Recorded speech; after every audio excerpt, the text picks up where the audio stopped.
அண்மைச் செய்தி. தமிழ்நாட்டில் கொரோனா பாதிப்பு ஏற்பட்டுள்ள நிலையில் மக்கள் கூட்டமான இடங்களில் மாஸ்க் அணிய வேண்டும் என தமிழக சுகாதாரத்துறை அறிவுறுத்தியிருக்கிறது. கூடுதல் விவரங்களை செய்தியாளர் முனாஃப் வழங்க கேட்கலாம். முனாஃப், வணக்கம். தமிழக சுகாதாரத்துறை தரப்பிலிருந்து என்ன அறிவிப்பு வெளியாகியிருக்கிறது? விரிவான விவரங்களை சொல்லுங்க.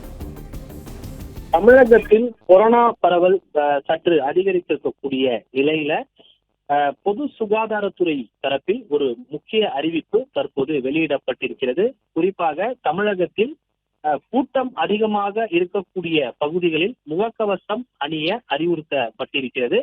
அதிகரிக்கும் கொரோனா தொற்று காரணமாக பொது சுகாதாரத்துறை தமிழகத்தில் பல்வேறு முன்னெச்சரிக்கை நடவடிக்கைகளை மேற்கொண்டு வருகிறது. அந்த வகையில் தமிழ்நாட்டில் கூட்டம் அதிகமாக உள்ள இடங்களில் முகக்கவசம் அணிய பொது சுகாதாரத்துறை தற்போது அறிவித்திருக்கிறது. கொரோனா தொற்று சற்று அதிகரித்து வரும் நிலையில் மாவட்ட சுகாதாரத்துறை அதிகாரிகள் நடவடிக்கைகளை மேற்கொண்டு முன்னெச்சரிக்கை நடவடிக்கைகளை எடுக்க வேண்டும் எனவும் அறிக்கையில் குறிப்பிடப்பட்டிருக்கிறது.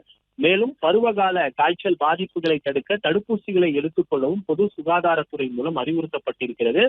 அதே போல தொற்றின் அறிகுறிகள் தென்படுபவர் இருந்து பாதுகாப்பாக தொலைவில் இருக்க வேண்டும் எனவும் அறிவுறுத்தப்பட்டிருக்கிறது. ஏற்கனவே கொரோனா தொற்று அதிகரித்து இருக்கக்கூடிய நிலையில பல்வேறு மாநிலங்கள்ல அதிகரித்திருக்கக்கூடிய நிலையில தமிழகத்தில் சற்று குறைவாகவே கொரோனா தொற்று என்பது சற்று குறைவாகவே அந்த தொற்று என்பது குறைந்திருந்தது. இந்த நிலையில கடந்த சில நாட்களாகவே கொரோனா தொற்று அதிகரிக்கக்கூடிய நிலையில பொது சுகாதாரத்துறை சார்பில் பல்வேறு முன்னெச்சரிக்கை நடவடிக்கை எடுக்கப்பட்டு வருகிறது. விவரங்களுக்கு நன்றி முனாஃப்.